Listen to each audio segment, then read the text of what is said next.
rebuilding. The catastrophic failure, a new start. Physically, mentally, our careers, our businesses. Step back, first step, next step. The driver in me just wants to get it done tomorrow. We'll do this, do that, let's move this, where are we at with this? You build some confidence, build some self-esteem, start to feel better about yourself.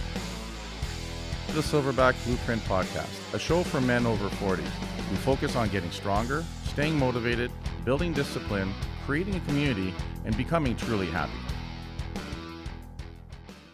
Hey guys, welcome to episode 164 of the Silverback Blueprint Podcast. We are responsible for our own happiness. And it comes down to that simple statement, guys. Happiness is our responsibility. And we have to get away from the fact or the way of thinking that other people need to make us happy or other things make us happy. We need to honestly embrace the fact that happiness comes from within. Happiness comes from being cool with yourself, loving yourself, being proud of yourself. Of course, only that can only happen if we're living a life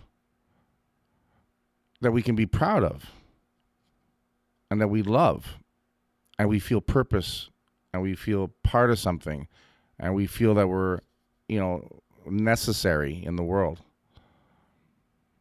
That's where happiness, in my opinion, comes from. And it's not easy. And I think that's why a lot of people look to the outside for happiness, right? The shiny objects, the new relationships, the new car every 2 years, the extra trips, those kind of things. I'm not saying those are bad things, but I'm saying if those are the only things that make you happy, you're always looking for that external source for happiness. And it's fleeting. And it's not real.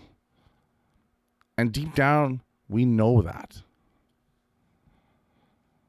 Sometimes it's the simplest things that can make us happy.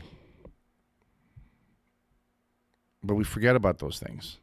We don't think it's big enough. Or maybe we're just unhappy that it isn't big enough.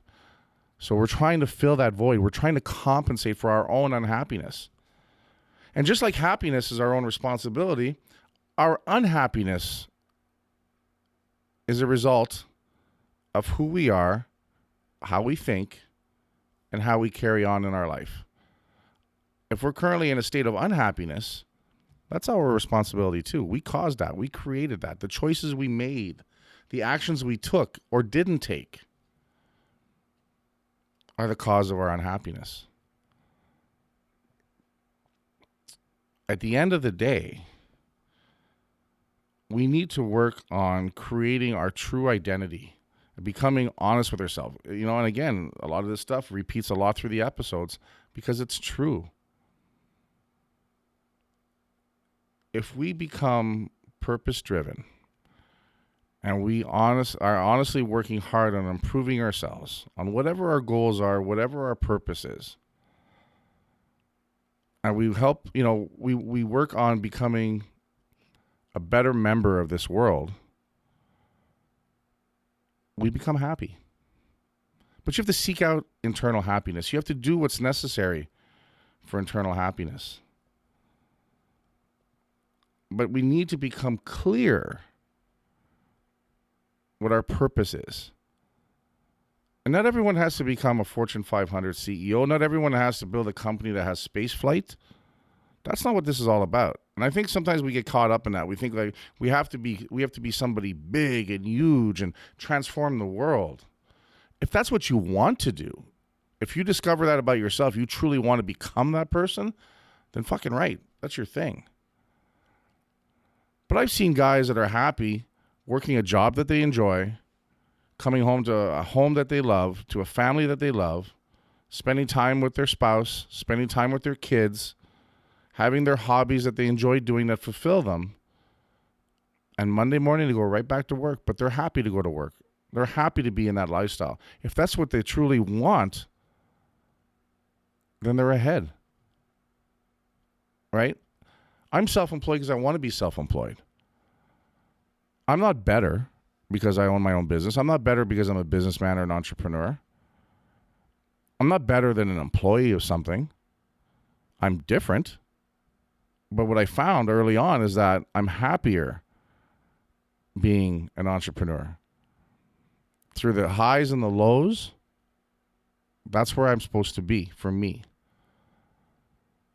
So if you work at a job and you enjoy that job and it fulfills you and you get what you want out of it, you're winning. You're ahead. As long as we're honest about what that is. I'd hear guys say, oh, you know what? This is just a 9-to-5 thing. Just gets me to the weekend where I can truly live. It's a little sad. It's a little unfulfilling. Because there's only 2 days in the weekend and it's gone pretty quick. The 5 days of the week that you work, that's where you spend most of your time. So shouldn't that be something that you enjoy, that you're good at, that you love doing, that you enjoy doing and being a part of? You'd be happier making $50,000 a year in a job that you enjoy than making $100,000 a year in a job that makes you miserable. I mean, that's been proven time after time. You know, there's guys who own companies that when they were making $150,000, $250,000 in their company and they were happy, and then they blew up and they grew to 3, 4, 5, 10 million, and then it became headaches and stress that they just weren't prepared for or realized that they're just not happy with, but that they feel stuck there. They're not winning. It's really about figuring out what makes you tick, what makes you happy, what pleases you, what you enjoy doing. You need to enjoy what you do for a living. You need to enjoy what you do for your time off. You need to enjoy who you spend your time with. You need to enjoy being yourself. And until you do that, you're never truly going to be happy. We see this in relationships. I spoke about that earlier.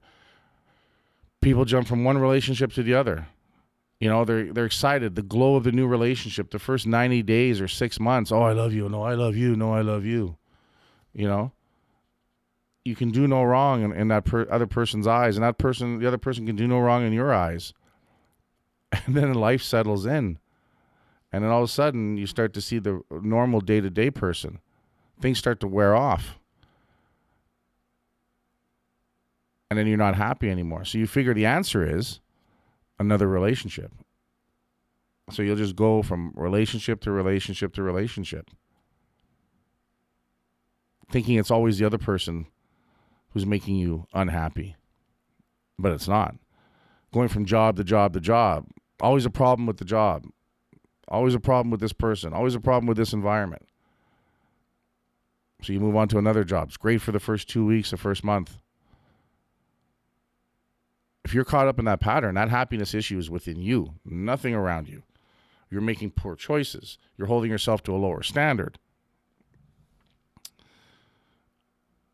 When we sit there and we figure out who it is we really are, all our strengths, all our weaknesses, and we get honest with ourselves, and then we decide what it is we truly want to do, and then going into that, once we do that, once we figure out what it is we truly want to do, we need to understand that our strengths are going to help us and our weaknesses are going to hold us back. So you want to keep pushing hard on those strengths, but you need to start working on those weaknesses. If you're always late because you go to bed late and you get up late, then you need to fix that. That's your responsibility. And I'll tell you what, the moment you start getting up earlier and getting to work on time and feeling less rushed and stressed for being late, you know what? That's a pretty damn good feeling. It's a relief. It really is. You're taking undue stress off your system.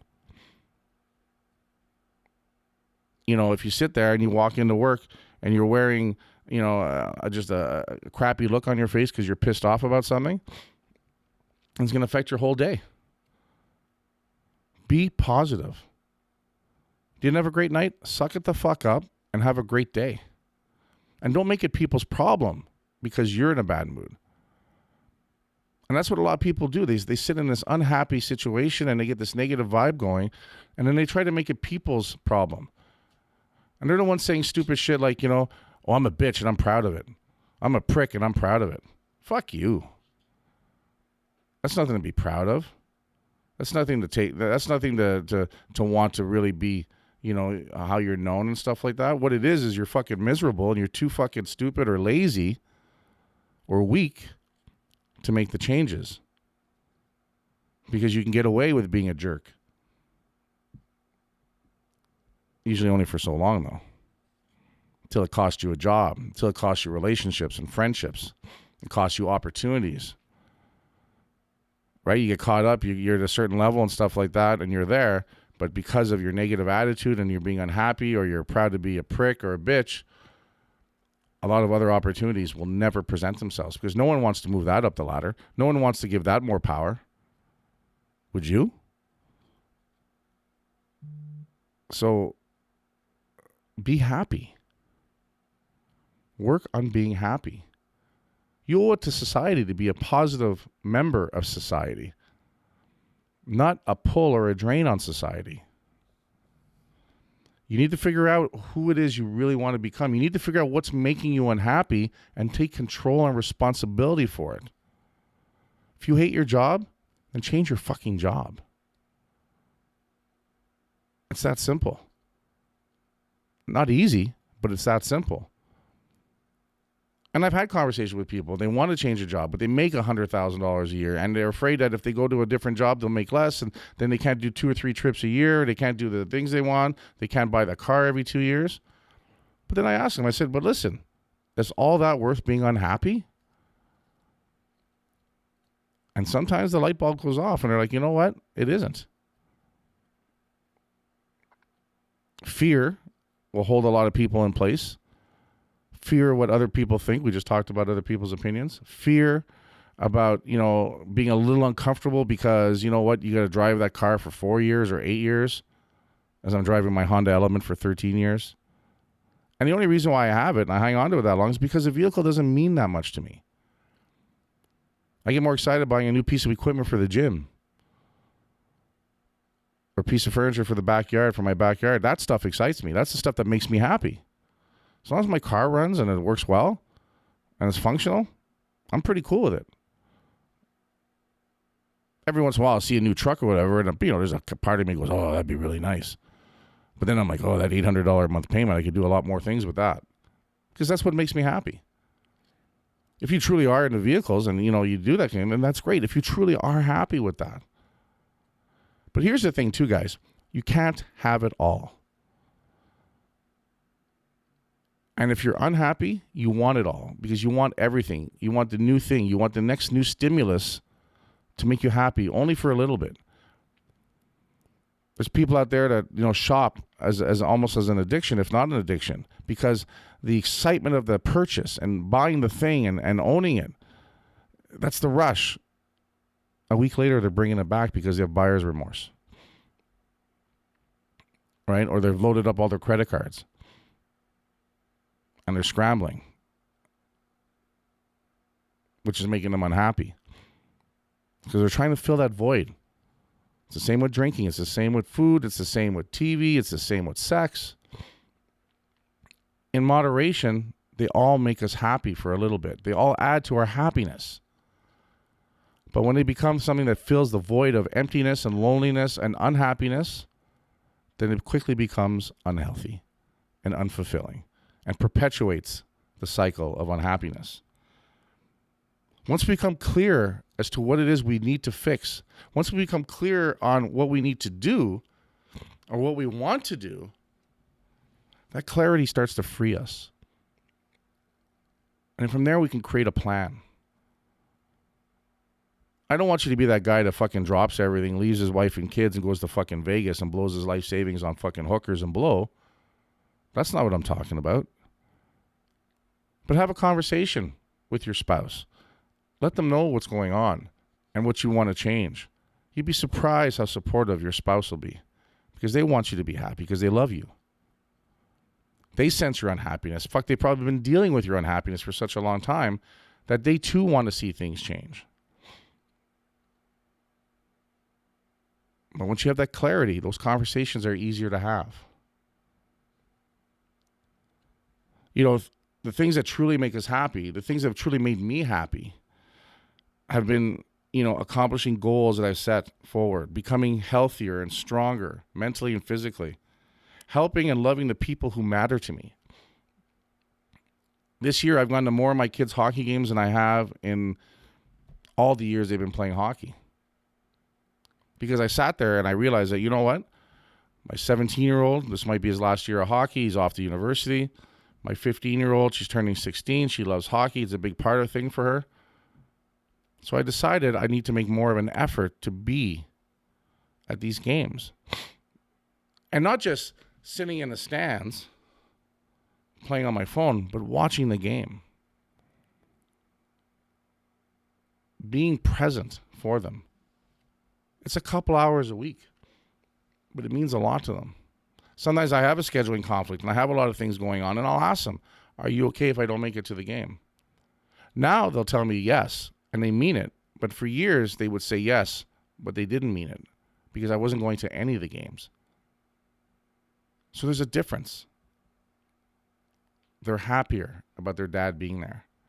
I'm happier about being there for my kids because they matter. They mean so much. And they're about to move on, and I'm going to see very little of them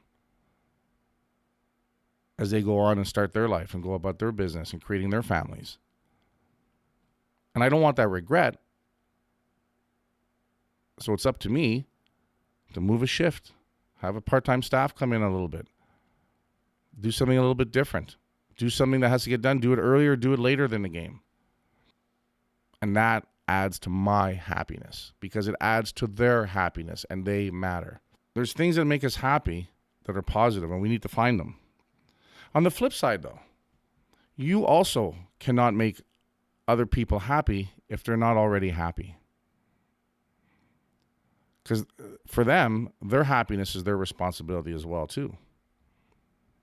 We often see that, one person trying to do their best to make that other person they care about really happy. And it feels like it falls on deaf ears, and it feels like it just, no matter what they do, they can't make them happy. And it's because that person that they're trying to please and overcompensate isn't happy and will never be happy, no matter what that person does. Because they're not ready to be happy on the inside, because they haven't done all the things that we just spoke about. At the end of the day, we're responsible for our own happiness. We need to create a plan, figure out what it is we need to do, hold ourselves at a higher standard, and become a better version of ourselves so that we can be better for the people that matter to us around us.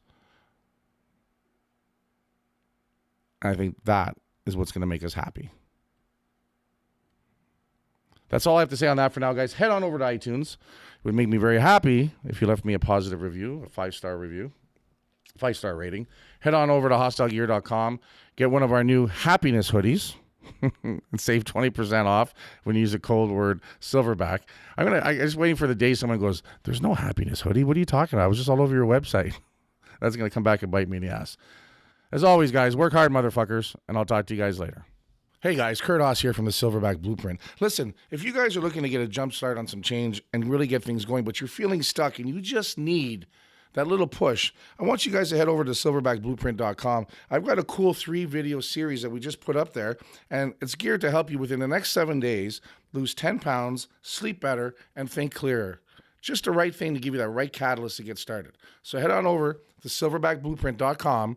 Sign up for there. You're going to get 3 cool videos covering 3 topics that if you follow are going to make a big difference. Work hard, motherfuckers, and I'll talk to you guys later.